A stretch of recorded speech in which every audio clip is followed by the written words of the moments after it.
அஸ்ஸலாமு அலைக்கும் வரஹ்மத்துல்லாஹி வபரகாதுஹு. நபிகள் நாயகம் ஸல்லல்லாஹு அலைஹி வஸல்லம் அன்னவர்கள் எல்லா சூழ்நிலைகளிலும் அதிகமாக ஓதிய சூரா பற்றி பார்க்க போகின்றோம். இந்த சூறாக்களை நபிகள் நாயகம் ஸல்லல்லாஹு அலைஹி வஸல்லம் அன்னவர்கள் தம்முடைய வாழ்நாளில் அதிகமாக ஓதியிருக்கின்றார்கள். குறிப்பாக நபிகள் நாயகம் ஸல்லல்லாஹு அலைஹி வஸல்லம் அன்னவர்கள் ஓதிய 4 சந்தர்ப்பங்களையும் அதனுடைய பலன்களையும் பார்க்கலாம். இது தொடர்பிலான ஹதீஸ் விவரங்கள் புகாரி, திர்மிதி போன்ற நபிமொழி தொகுப்புகளில் பதிவு செய்யப்பட்டிருக்கின்றது. நபிகள் நாயகம் ஸல்லல்லாஹு அலைஹி வஸல்லம் அன்னவர்கள் ஒரு நோய்வாய்ப்பட்ட மனிதரை சந்திக்கச் சென்றால் இந்த சூறாக்களை ஓதி தம்முடைய கைகளில் ஊதி அவருடைய உடலில் தடவக்கூடியவர்களாக இருந்தார்கள்.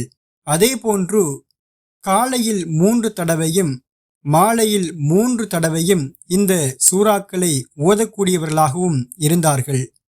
அதேபோன்று இரவு படுக்கைக்கு செல்கின்ற போது இந்த 3 சூறாக்களையும் நபிகள் நாயகம் ஸல்லல்லாஹு அலைஹி வஸல்லம் அன்னவர்கள் ஓதி தம்முடைய கைகளில் ஊதி தம்முடைய உடலில் தடவக்கூடியவர்களாகவும் இருந்தார்கள். 4வது சந்தர்ப்பமாக நபிகள் நாயகம் ஸல்லல்லாஹு அலைஹி வஸல்லம் அன்னவர்கள் தொழுகையை முடித்த பிற்பாடு இந்த 3 சூறாக்களையும் ஓதும்படி தம்முடைய நபி தோழர்களுக்கு கட்டளையிட்டிருப்பதாகவும் ஹதீஸ்களில் குறிப்பிடப்பட்டிருக்கின்றது. அந்த மகத்துவமிக்க சூறாக்களானது முஅவ்விதாத் என்று சொல்லக்கூடிய சூரத்துல் நாஸ், அதே போன்று சூரத்துல் ஃபலக், இதோடு சேர்த்து சூரத்துல் இஹ்லாஸையும் இணைத்து ஓதக்கூடியவர்களாக இருந்தார்கள். அதாவது குல் சூறாக்கள், குல் அவுது பிரப்பின் நாஸ், குல் அவுது பிரப்பில் ஃபலக், குல் ஹுவல்லாஹு அஹத் என்று தொடங்கக்கூடிய இந்த 3 சூறாக்களுமேயாகும். இதனுடைய மகத்துவங்கள் என்னவென்று சொன்னால், நோய் நிவாரணியாக இந்த சூறாக்கள் இருக்கின்றது. அது மட்டுமல்லாது பாதுகாப்பிற்கான துஆவாகவும் இது அமைகின்றது.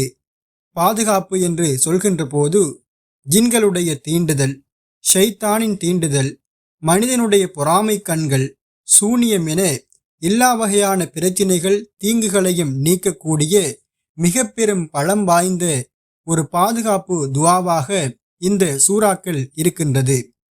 எனவே இன்ஷா அல்லாஹ் மேலே சொல்லப்பட்ட 4 சந்தர்ப்பங்களிலும் அது மட்டுமல்லாது தம்முடைய வாழ்நாள் முழுவதும் இன்ஷா அல்லாஹ் இந்த 3 சூறாக்களையும் அதிகம் ஓதி எல்லாவிதமான பிரச்சினைகள் தீங்குகளிடமிருந்தும் பாதுகாப்பு பெறுவோம்.